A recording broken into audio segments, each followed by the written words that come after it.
Hello everyone, my name is Lowko, and today it is time for an epic match of professional StarCraft 2. Man, I've got the feeling that these next couple of weeks are gonna be really good, because I'm gonna be able to cover so many great games for you. I'll explain why that is in just a little bit, because let's get started with introducing the players.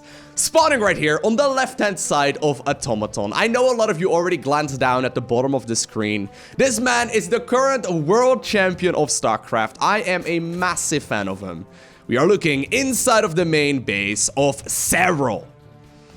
And his opponent, spawning on the right-hand side. I am likewise a massive fan of this man right here as well. He's widely considered to be the most dominant StarCraft 2 player of all time. He's playing with the red Terran SCVs, and he goes by the name of Innovation.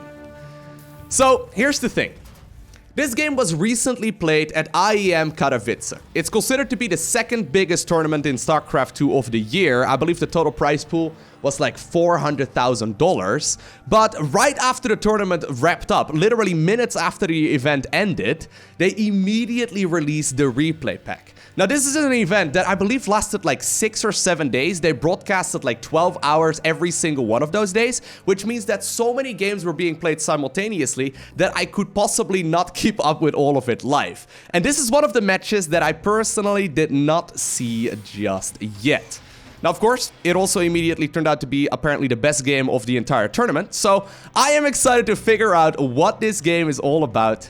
Now, I do have to preface this with saying that I do know who ends up winning this game, but that doesn't take away anything of the excitement. At the very least, not for myself. Man, I'm super hyped for this. I've actually got the feeling that these next couple of weeks are going to be super good, because there are so many great games with like the top level players that I can go ahead and cast. Normally, I don't really have that option because, for example, Serral, right? He doesn't really participate in any online tournaments. A lot of the tournaments that he does participate in, I watch them live myself just because I love learning from this guy. I love just simply watching the games and trying to get better myself.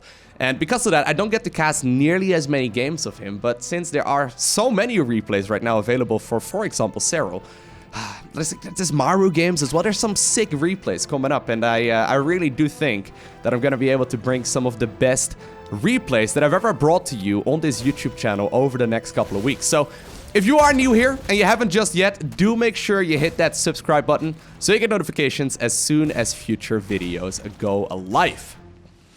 Alrighty, so a quick little introduction on both of these players.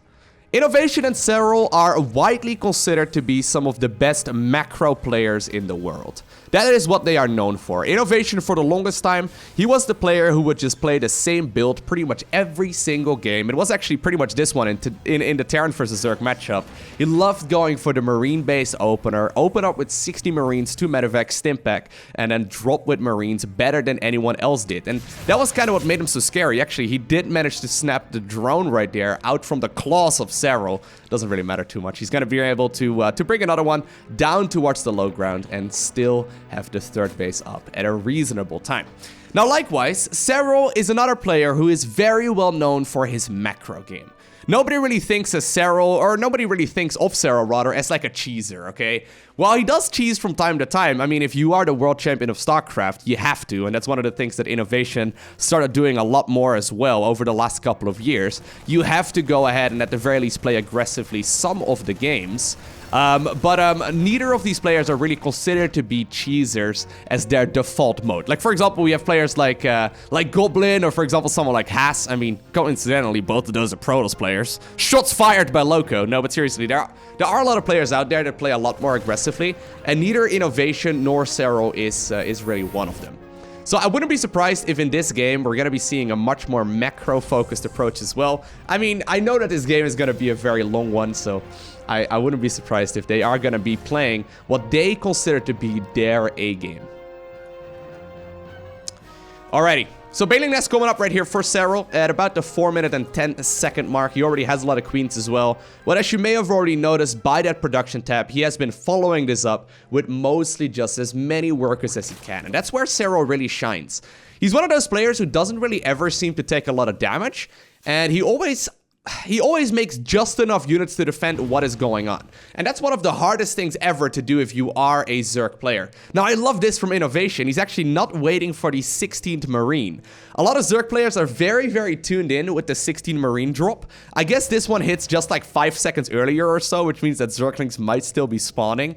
It's one of those very minor adjustments that Innovation is trying to throw out there. Even though it's technically not as swift of a build, this is gonna just hit a little bit sooner than Serral would expect it.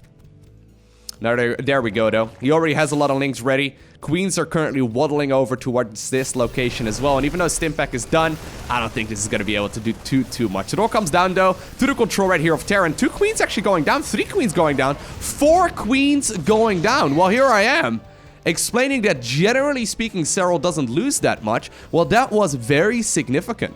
Losing a lot of those queens there for pretty much free. I mean, obviously a bunch of Marines ended up going down, and you could make the argument that it's just minerals traded for minerals, but since queens are very useful with creep spread and just simply larva management in the early game, well, I guess it's not going to hurt him that much. I mean, he already has new queens coming, and he still is injecting hatcheries. All things considered, I think this is still a nice little early game advantage here for Innovation. In the meantime, though, in the base of Innovation, it looks like he is going to stick with his Marine play for a little while longer. We saw the double engineering bay already going down at the front. A 3rd command center is now also coming up, so Innovation is going to join up with more Marines right here near the opponent's main base. Now, Innovation, of course, he's very well known for his bio play. He has been playing a lot more mech lately, but everything in this game so far is pointing towards that very standard macro biological army-based composition. There's a couple of Banelings right now joining the fray as well, so I don't think Innovation is going to be able to get too much done right now because Serral is going Ling Bane, but it all comes down once again to positioning as well as unit control. And I like this a lot. If anything, Innovation is really containing this creep wonderfully, getting himself a bunch of queens once again, getting those tumors, and he is certainly in control of the early game. Oh, look at the target firing! I love that. Innovation picking up a couple of Banelings before he retreats inside of the Medivac. And this is actually a very significant amount of damage that's already being done here. I mean, obviously it's not economical damage, and by no stretch of the imagination is this gonna hurt Serral too much, but it does show right now that Innovation is the one in charge of the early game. 3rd command center is gonna make his way right now towards that 3rd base location as well. A Zergling is already spotting this. It's apparently feeling rather okay with this, as only just now is it going to move. But indeed, a Marine. Martin right there, Martin the Marine. He's going to be able to pick up that kill quite easily after injecting himself with some of those combat drugs. At the same time, though, a lot of the Marines' buddies, they're moving right here on the right-hand side of the map, trying to maneuver towards the 4th base of Serral, really sniping a lot of tumors. But we also did see some Zerglings making their way towards the 3rd base, and Serral indeed has still he certainly still has more than enough to defend at home as well. He's going to be able to deal at least a little bit of counterattack pressure, forcing this Terran player to leave some of those juicy Terran units at home, and apparently the siege tank is going to siege right on top of the depot. Well, this is going to be scary, though. I said that Serral should have more than enough, but a lot of this Terran army is currently off creep. The Banelings are going to roll forward. Zerglings are running from every single angle. They will be able to get this around right there very smoothly on those tanks. And Serral indeed cleans that up before it gets to the point where it becomes really scary. If more reinforcements for Terran would make their way towards this 4th, this could immediately turn into a disaster. But Serral, he knows what he could be going up against, and he cleans that up with ease. 4th command center actually being built right here out in the open. I believe that was actually a kill there. So nicely done by Serral, taking control of what seems to be the first part right here of the mid game. And this is where Serral is scary, okay? A lot of people ask, like, hey, what do these high-level Zerg players do, or what do these high-level StarCraft 2 professionals do differently than, like, your 2nd tier of the top-level StarCraft players, okay? So when you think about, like, the top 5 in the race, what do they do better than, say, like, the top 20 in a race? And it's really true that Serral doesn't have any particular weakness. His early game is phenomenal, his mid game is phenomenal, and his late game is really good as well. He's got some of the best micro in the world, he gets away with just enough drones, and he pretty much always defends everything you throw at him. A lot of players, like for example, Raynor, right? I really feel like he shines in the mid game. The early to mid game, they have a specialty. However, Serral is solid in all positions of the game, and it makes him such a difficult player to predict. The same can really be said for Innovation. He doesn't really take damage in the early game. Good luck trying to do like a revenue cheese against him. Doesn't really happen. He does phenomenal mid-game pushes, and his late-game play is really solid as well, although I do feel like the siege tank is currently occupying the space where the command center is likely winning to land here in just a little bit. But neither of these players really make a lot of mistakes. And that's just simply what makes them scary. It's really hard to pinpoint exactly what makes them so good. But look, for example, right there, right? Like, who runs towards the banelings there to get the hot pickup? It is obviously the correct choice to make, but very, very difficult to make that decision. Regardless, once again, a couple of... oh, I love this. Innovation actually getting the wall there. But a couple of Zerglings do make their way towards the third base, and none of them make it out alive, as Innovation immediately set up the wall here to prevent the retreat. Martin, though, in the meantime, made his way towards the right-hand side of the map. He's gonna stare down some of that creep. But you always see the continued harassment here from Innovation. That's kind of what he's trying to do right now, right? He's trying to contain this Zerg player. He kind of accepted the fact that he's likely not going to be able to deal that much damage. And instead, he's just trying to contain some of the creep, trying to make it so that Serral can't move across the map with his entire army. While both players are right now teching up towards that much more hive-oriented, or I guess tier 3-oriented army here for our Terran. So we see a 3-3 research already coming up. Innovation is going to be forced to defend right here at 2 angles, but I've got the feeling that these siege tanks, as well as this planetary fortress, are going to be just fine at doing exactly that. Good luck trying to break this, right, if you're a Zerg player. And indeed, I do think that something like Vipers are going to be really, really solid.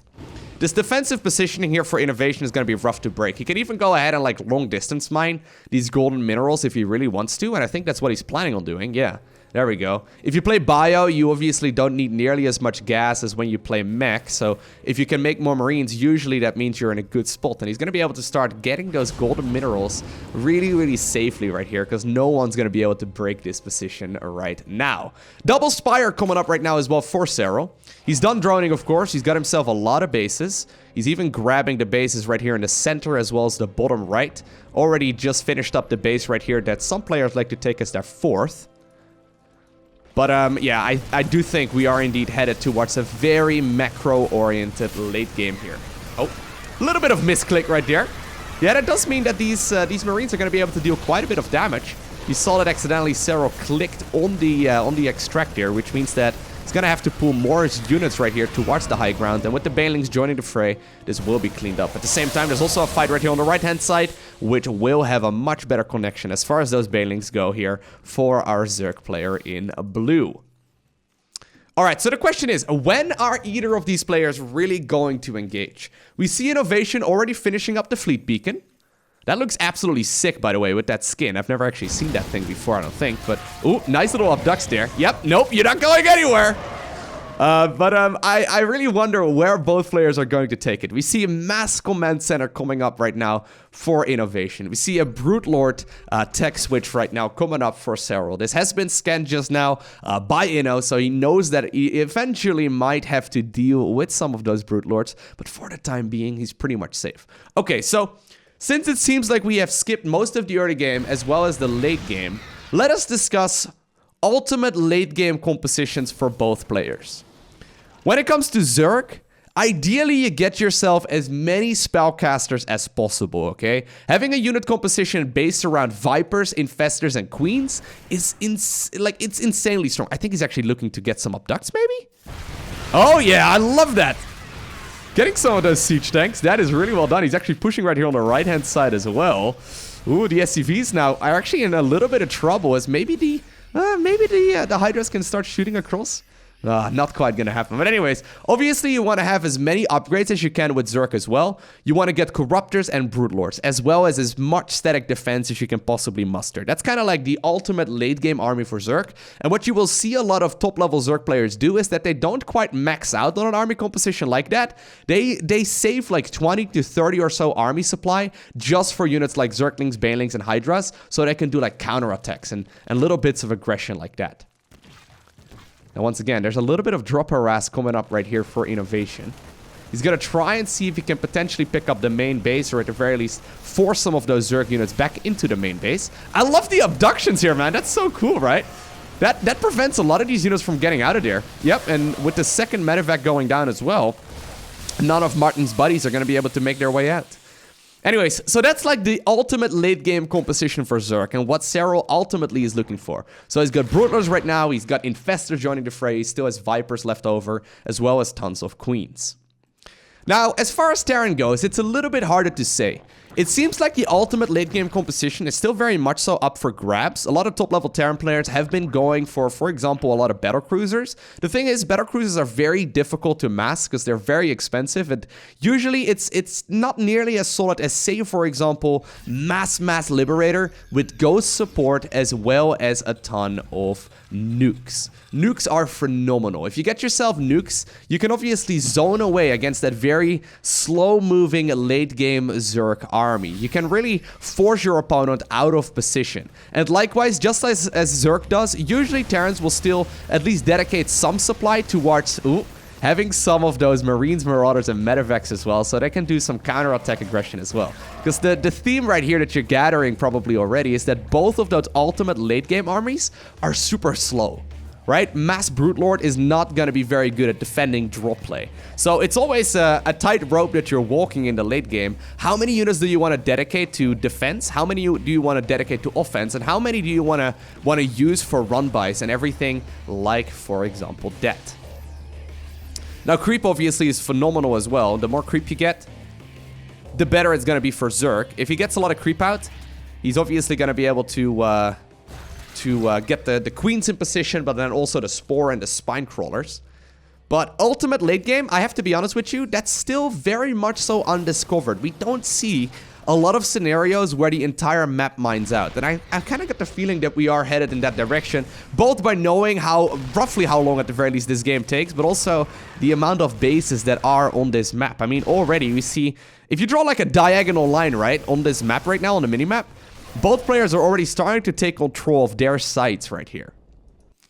And at that point, if both players are mining everything and the entire map runs out of resources, right? In a hypothetical scenario, if both players took half the resources, it all comes down to who trades more efficiently. Now, obviously, that is so difficult, right? StarCraft 2 is very much so a game of economy and macro. But at that point, oftentimes it does become a game that fully is occupied by just controlling your army units. And I feel like for the first couple of years of StarCraft, macro was really what people were focusing on the majority of the time. Nowadays, though, we see a lot of people becoming exceptional at that micro play. All right, well, at the very least, we see both players trying to harass each other. It all comes down right now to who can get more value, I suppose. And as far as the units lost go, that is going to go heavily in favor at this point for the Terran player. All right, Nidus Worms are coming up. Ooh, I love this. Serral actually said in an interview that he wasn't feeling too confident with Nidus Worms just yet. He wasn't using it as much as for example, like a Lenok was. Lenok was going for Nidus Worms pretty much every single game. But obviously, Nidus Worms right now, much cheaper. And if you can shut down the Terran, the Terran economy, that is phenomenal. That's sort of like the soft underbelly of Terran, okay? Shutting down their production is massive. And this actually really is painful. I love this from Serral. We haven't seen a lot of Nidus play in this kind of scenario before. Obviously, he can go ahead and throw away the Zerglings, but I would kind of like to see him retreat with the Hydras if he needs to. Nowadays, the loading up speed of the Hydra is much, much quicker as well, or of the Nidus Worm in general. You can really get in there really easily. Yeah, I do think that Serral overextends just a little bit, but he's forcing this Terran player to stay at home. Oh, man. We see a mass nuke coming up right now. 3 weapon upgrade already right now being researched for the Terran era as well. We see more Niduses coming up with those changelings being really pesky. And yeah, if your army is obviously out on the map, it's going to be very difficult to get that value. And I love the abducts right here. Serral pushing over at what I guess is like the 7 base or something of Terran here, while also simultaneously getting the Nidus Worm inside of the main base of Terran. Maybe he's actually just doing this to try and provoke like an overreaction. That was only 50 minerals and 50 gas, really not that much. And if you can get a base for 50 minerals and 50 gas, right? Effectively, that's great. A lot of those Terran units were held back defensively, and Serral cleans up another expansion. Alrighty. So, ultimate late game, it is still very much so an undiscovered territory of StarCraft. It's just not very common for these top-level players to face off against each other, period. I mean, they obviously do meet each other on the ladder, and maybe they get some practice that way, but ultimate late-game play between top-level contenders is super uncommon, just because there's not that many tournaments, right? In particular for, like, Finland versus Korea, they don't face off against each other on a weekly basis. Now, I don't know what the math is on cleaning up static defense and creep like that. I'm not sure if it is value, but nukes are indeed being utilized right now to try and clean up as much of that as possible. At the same time, though, we did see a Terran drop right here on the left-hand side innovation, using those Medevacs, Marines, and Marauders wisely. He manages to clean up 10 of those SCV, or 10 of those drones, rather, as well as an expansion. So an eye for an eye right now. Base in the center, and still not quite picked up. Looks like we had a big EMP right there on those infestors. And actually, that is a scary amount of Zerg moving forward right here. The question is it going to be enough? The Banelings coming in from the side. They want to go after as many of those ghosts as possible. But still, even though Liberators are technically not that great at air-to-air battles, if you've got a lot of them, especially with the support right now of those ghosts as well as those Vikings. Oh, I love the pickup right there. Yeah, that Corruptor Ball ended up falling really rapidly, and immediately you see Serral right now replacing that as well. I think that was a little bit of an overestimation right there by Serral, thinking his army was going to absolutely be able to smash that, but it did not quite happen just yet. Man, you can just hear me smile, I think, right? I'm just observing this, okay? I've long accepted that even though I'm probably like top 1000 in StarCraft, when it comes to playing the ladder, I just can't, like, match this skill level, right? I'm pretty decent, but I just can't match this kind of skill level. It is ridiculous. Both players feeling so confident as well. What I find myself, and what you notice with a lot of other very high-level players, is that at some point they're like, okay, I am not too experienced playing this ultimate late game. I know my opponent is extremely good. I'm just going to shove forward and try and force the victory right here, right now. And you don't see that from either of those, right? They are feeling 100% confident that they are going to be able to outplay the opponent. Have you ever tried microing an army composition based around, like, Liberators, Marine Marauder, and then a lot of Ghosts? It's so hard to do. Microing, like, 7 different locations at once is so tricky. And then having this for a varied unit composition is extremely hard as well. The same can be said for Zerg, and once again, by the way, we do see a nuke coming up. I don't think this one will be cancelled either. But, the same can be said for Zerg. Microing Ling Bane, as well as, like, a lot of Infestor, Brute Corruptor is super hard. Well, he's got to be careful. You don't want to obviously have your army floating above a nuke. That would be extremely painful. He is going to move away just now barely in the nick of time. But at the same time, Innovation is forcing another move right here on the left-hand side. And this base, it really hasn't given Serral a lot of luck so far. He has been getting smashed as far as that goes really, really nicely. And I love this ghost play. Super sick, right? So notice how he's not even trying to, for example, back in the day, when people use nukes, it was on top of the army of the opponent, and then you crossed your fingers and you hope you were going to be able to get that value, right? That's kind of what you used to do. Nowadays, though, the nukes are used for zoning and to try and create breathing room on the other side, and that's exactly what we see right here. Zerg is trying to advance forward. He has to try and get the ghost. Oh my god, the ghost is right there in the back. The ghost is right there in the back. You gotta be so careful. Ooh, that nuke. It actually ended up getting cancelled there, or maybe the ghost got killed. I'm not entirely sure. But Serral, standing his ground here. He wants to grab this expansion if he can, but that is a lot of Liberators, and now Vikings joining the fray as well. Gotta be careful, though. Don't want to nuke your own Vikings, especially with fungal growth. It's gonna be hard to retreat. Oh, the Brute Lord trying to get the value there, but the nuke does get cancelled in the last possible second. Innovation splitting off the one Viking there as well, the one with Parasitic Bomb on it, and he's gonna be able to, at the very least, deflect this Zerg army for now. Still, though, what Serral's trying to do is force this Terran player back right now. And actually, I think a couple of the Liberators right there ended up getting nuked. Doesn't matter, though. Immediately, they're being replaced with more Ghosts as well as more Vikings. At the same time, right here on the left-hand side, we see Brute Lords. Like, look at this, right? They're microing this army over here, and then there's another fight over there. It's like, how many eyes do you have? You can only look at one location at once. It's one of the advantages that Alpha Star has, right? Anyways, the Banelings rolling forward. They're trying to get the close-up right there on the Ghost. If these Ghosts go down, that would be absolutely massive. Great splits, though, by Innovation using... Oh, my God. You can't blow up the... Well, I guess you can manually blow them up there. You can't really properly get the connection there if the... Oh, my God. If the Ghosts are split like that as well as cloaked. Super sick play, but Serral, though, he's not overextending on that part of the map, and he has been able to now kill one of those command centers already, and he already grabbed a lot of those kills as well on the Vikings. Still, though, the Ghost did manage to get the snipes on all of the Brute Lords, and that means that for now, the command center will stay alive, and apparently Innovation will celebrate this moment by dropping down a ton of mules. Alrighty. So I think we have to periodically check the unit's loss tab, right? So at this point in the game, it's still heavily in favor of Terran, right? We see that just simply way more minerals have been lost here by Zerg, as well as way more gas. Which means that if this map, hypothetically speaking, mines out, it's gonna be in favor of Terran. Now obviously it takes like one fungal growth to change that. If those ghosts, for example, would have gone down, that would have been the switch around right there. But so far, I like this position for Inno a lot. He has also been mining a lot in general, right? He's now even getting the gases right here in the center. He has also gotten rid of a lot of the SCV supply that he had earlier, replacing them with those yellow mining machines instead. So only 56 supply right now is caught up as far as that goes.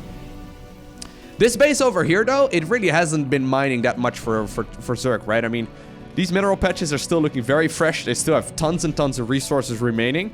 And if it keeps on going like this, about 5 to 10 minutes or so down the line, Innovation's minerals are going to be gone, right? He already is starting to run very, very low on that. His resources are going to be gone before we know it. And at that point, we get into a very interesting scenario. Now, oh my god, Serral, you're so brave. A nuke is right there, and he moves forward anyways, right? Knowing the brutes are going to be able to make their way. By the way, while this fight is happening right here on the right-hand side, we see another Terran army engaging on the left-hand side as well. Marauder's taking a lot of those hits.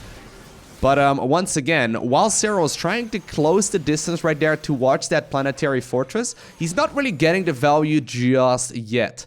Liberator range there, giving Innovation everything he really needs. Once again, another nuke will be queued up. I think this one will likely be killed as well, as long as he sees it. There you go. I think that's going to be that.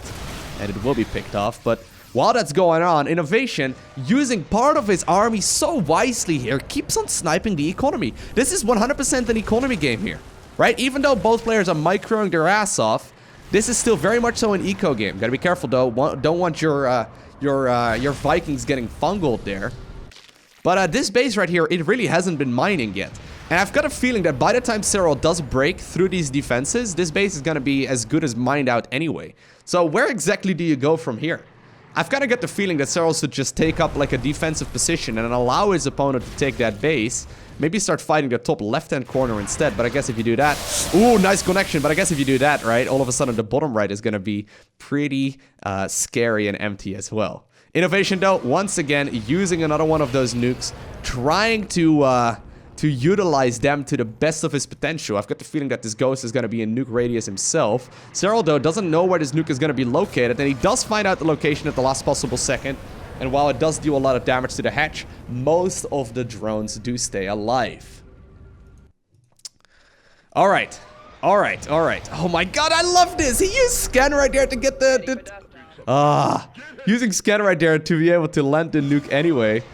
Spore crawlers obviously provide detection. We see a overseer making its way over there too. Another nuke will be coming up as well. It was just barely outside of the range right there of killing the hatch. We see another nuke going down right now at where that main Zerg army is. And Innovation is controlling this absolutely beautifully. And this is a bad moment if you're Zerg, okay? When Terran starts giving you the SCVs you tried killing so badly all game long, it's a bad moment for the Zerg because you know that they are going to be satisfied with their mule eco, and usually that means... Oh my god. I love it. Once again, another ghost making its way over here. But it means that they are satisfied with the amount of SCVs they've got. They kill a couple of them to open up more army supply, and I've got the feeling that this base right here will go down as well. Once again, though, we see another stim forward right here by our Terran player, grabbing a lot of those drone kills as well, and now the hatchery on the right-hand side also falls, and Innovation is giving us a masterclass on how to play late-game Terran versus Zerg. At this point, it kind of feels like Serral, right? He has been the one who's being run around. We don't oftentimes see Serral in this scenario. Alright, now, in a one-on-one fight, right? In a straight-up engagement, I actually think that I like our Zerg player's army quite a bit. That is an extremely difficult Zerg army to dismantle. I wonder if, like, Brute Lords, or rather, man, we see 3 more nukes coming up. I wonder if, like, a Battlecruiser switch right now is a good idea for innovation. Battlecruisers obviously are extremely strong. Mostly, though, when it comes to, like, air to ground, not so much in air to air, so I'm not sure how much value they can provide. Once again, though, the Ghosts right there on the high ground, getting the snipes right there, and they get the value here as well. And once again, that pesky Ghost on the right-hand side of the map. Oh my god. It is going to be able to, once again, force a lot of those drones away from the mining. And now with the creep cleaned up as well, a Spore Crawler is not going to be able to provide enough detection. And apparently, you know, sniffs out what's going on. He knows that the Zerg army is going to look for it. And it does indeed. Well, I think it will still be found. But it does stay alive. That's wonderful. And once again, right, you see the movement on the minimap? Just look at the minimap every once in a while when, like, one fight is happening. Both players are anticipating each other's movements so wonderfully.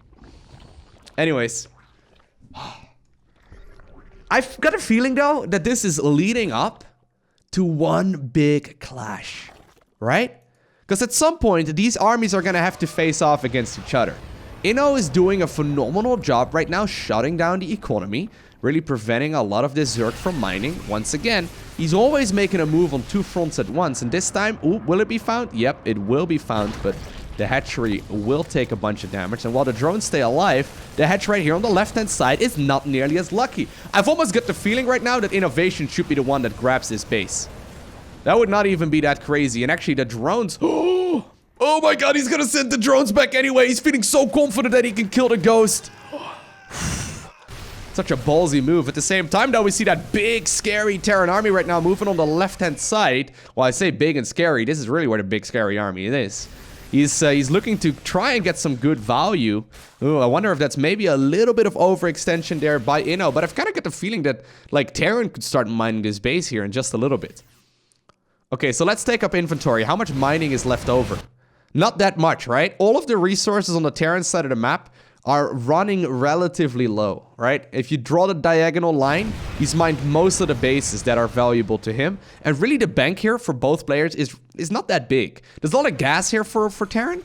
I kind of would like to see, what do you think about adding on, not Infestors, sorry. You wish you had Infestors, Terran, no. What about adding on Ravens right now? I really do think that a couple of anti-armor missiles would be phenomenal. Then again, this army is really difficult to control already, but... if you think about, like, game-changing moments, I think that's one of them. Ooh, I love it! So, now he's forcing a weird decision-making, right? He cancels the nuke. I wonder if he maybe should have moved in with the Corruptors right there, anticipating the cancel of the nuke. That is like playing chess right now, though. And eventually, a bunch of those units do go down, with very little Zerg units taking damage there. Once again, though, Inno, man. He is relentless with the nukes, as well as the Ghosts as well. Oh, man. Oh, yeah, that is a Ghost. I thought for a second that was a Marine. But he's relentless with this Marine Marauder run-by shenanigans. Eventually, though, yeah, this army will likely be cleaned up. The medevacs are already gone. They just simply went home without getting the hot pickup, but the hatchery also gets killed. And at this point, it's not even worth getting this base going anymore, because those minerals are pretty much as mined out as can possibly be. Center base is gone right now as well. It's really the left base right here, the one that has been killed 17 times by Innovation. That's really the one that I feel like is going to be game deciding. How many? 7 hatcheries were killed this game. I love it. So sick. And, you know, I mean... oh my god. Is he? No! You're playing with my feels like... those drones have families. Okay, Serral. Jeez. So risky. And yeah, look at that! The command center is making its way over here. Serral. He has been pinned down in this game for so long. Innovation is slowly and methodically dismantling this Zerg. Alright, let's have a look at the units lost at this point. Once again, that is more than 10,000 resources in favor of Terran. Plus, Terran has been mining more. But these yellow mining machines, they mine bases out fast. And soon, that's gonna be the money that Innovation has. This base has got like a couple minutes left in it. This base right over here, same can be said. There's not gonna be that many more resources over here that players can grab. Base in the center, I guess this is also gonna be mined out in minutes. Yeah, there's still some scattered resources all over, but eventually, pretty much everything for Terran will be mined out, at the very least on his side of the map. And I love this right now. Innovation. He has cycled his units towards the bottom right-hand corner to focus the Zerg's attention over here as well, while he's quickly mining out this base. And there we go. Look at the amount of mules raining down right now. I love this so... Oh my god, this is so smart. Innovation. Forcing the Zerg player to make a decision where these slow Brute Lords need to be located, right? And while technically you can deal some damage over here, since it's a planetary, you're gonna have to commit quite a lot of units towards this location. With now a bunch of these, what are they called? Missile turrets being set up as well.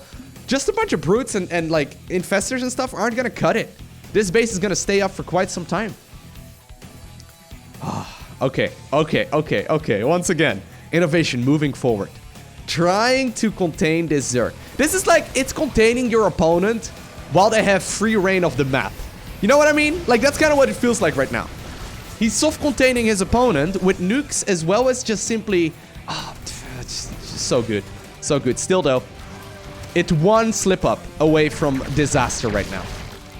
Oh, innovation moving forward there. Picking up even the weakened units just because he had that one medevac here as well. Getting so many great snipes there, and whoop-de-doo, you got yourself 2 kills. 1 kill? Nope, 2 kills. Got yourself whoop-de-doo, 2 kills right there. Anyways, Serral, he is mining low. Okay, let's have a look.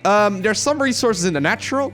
There's a couple over here, but those aren't worth grabbing anymore because the hatch... Well, I guess you can long distance mine them, but... that means that Serral desperately needs this base over here. He can actually now give up this position over here, of course, innovation.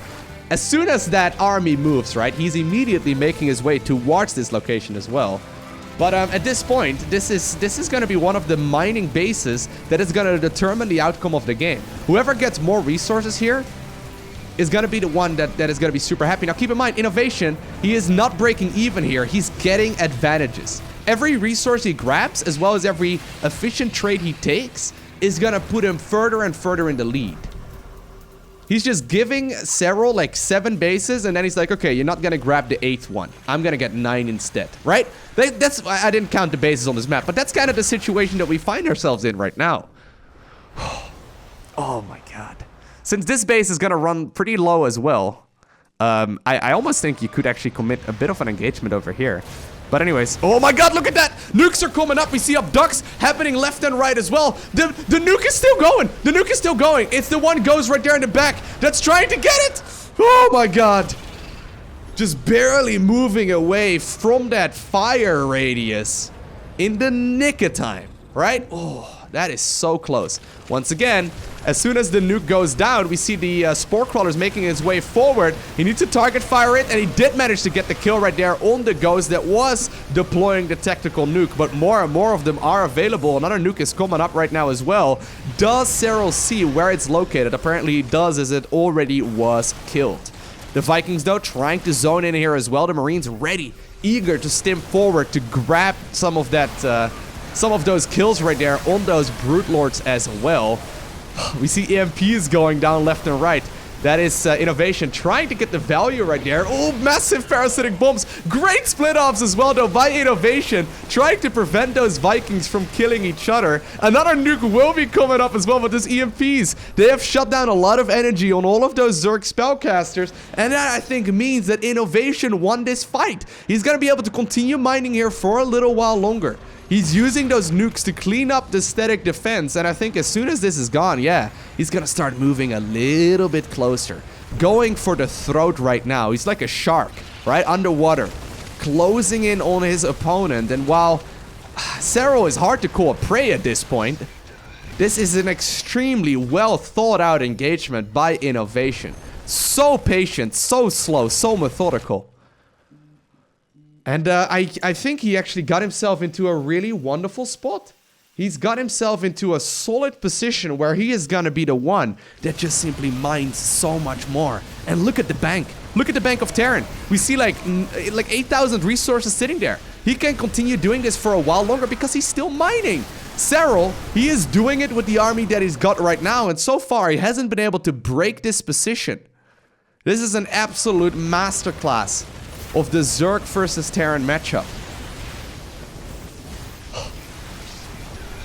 If you are a Terran player, guys, here's all you need to do, okay, if you want to get good. Just play like Innovation. just play like Innovation, guys. That's the only thing you need to do. Now, we see a couple Zerglings right now. This is almost like a desperation attempt, right? They're trying to get some damage, but there's a bunch of planetaries set up, so I don't think they're going to really be able to deal that much critical damage. Plus, reinforcements of Terran are going to be here as well. Because Inno does lose a couple units here and there, but man, is he getting value out of this unit composition right here, right now. There's still a lot of Brute Lords and whatnot remaining here, though, but... This is a Terran masterclass. I don't even know what to say. Like, when you think about the ways that Serral can come back right now, the only way I can really see it happening is if he manages to get a massive fungal growth on, like, all of the ghosts, or a big parasitic bomber or fungal on these Vikings. If that happens, yes, this can still be a game where Serral can win. And Serral has done it before. He has made insanely sick comebacks. But as long as Innovation keeps playing the way that he has been so far, this is just... I don't see how you break this, honestly. Right? It comes down to economy here. With insanely good unit control, as well as just really solid macro. Big fungal growth there, though, but we see the snipes going down on so many of those brutes, and I've got the feeling that this is gonna force the engagement even more in favor right there of Innovation.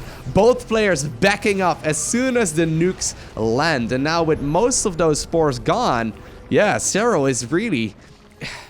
It's like Innovation is tightening the noose, right? He is trying to force his opponent further and further back. And he has done so brilliantly. The last resources are being mined. Serral is running extremely low. He's only got 24 drones remaining, but I've got the feeling that the majority of those are on idle. They don't really get that much done right here. The same can be said for Inno, but he still has this base over here that he has been mining from for so long already. He has been forced to replenish a lot of the bank, so he hasn't been able to, he hasn't quite been able to really get that value. Great splits once again by Inno, by the way. Not taking any unnecessary damage. But he hasn't really been able to get that great trade or the killing move just yet, but he's gonna move forward, right? Look at him. Sharking forward once again. He obviously has the luxury of being able to cancel a nuke, whereas Zerg can't do that. So if he notices, hey, my Terran army is in a good position, I would like to stay here for a little while longer, he can just cancel the nuke. Now, it does cost you the nuke, so it doesn't, like, reappear or whatever, but it still can give you so much value. Once again, the Ghost is being target fired there. Great control still by Serral, and there it will go down. But how exactly are you going to win this, right? Innovation. Tightening the noose. I think that's the best analogy I can come up with right now. Slowly, methodically, dismantling this late-game Zerg army. And I think at some point he's going to feel confident enough to move forward. And that's what Serral's looking for. He's looking for that overextension. The Infestors move forward to trying to get the fungal growth. Massive fungal growth on so many of those ghosts. But at this point, does it even matter? Innovation's army is enormous. And indeed, it is going to be our Terran player who is the one who obtains the victory. What a ridiculous game. Well, a lot of people mentioned that this was the best game of the tournament. I think it might be the case if you're a Terran player, okay? I'm not gonna lie, I've seen games that I think that were better than this one. I've seen a few of them already though, and I don't really want to cast like the games that I've already seen, because that's just obviously not that exciting. Let me know down below with a comment if you've seen an awesome game during IEM Katowice that you would like me to go ahead and cast. Because once again, I'm open to so many options right now. There are so many great games that were played, and I think that we are indeed going to be in for a treat. Man, I love this. I'm such a big fan of StarCraft. It's great to see players be able to control units better than you know you are ever going to be able to, right? This is just years and years and years of dedication to the craft and... Well, I guess the StarCraft, right? But seriously though, like, it's so difficult to achieve this skill level. Regardless, I hope you enjoyed watching. If you did, make sure you hit that like button down below. And if you want to see more, make sure you hit that subscribe button so you get a notification as soon as I upload more. A special shout out to the Patreon supporters. You guys are awesome. Thank you so much. But for now, I want to thank you for watching. Have an amazing day. Do not forget to smile, alright? And I will see you once again in the next one.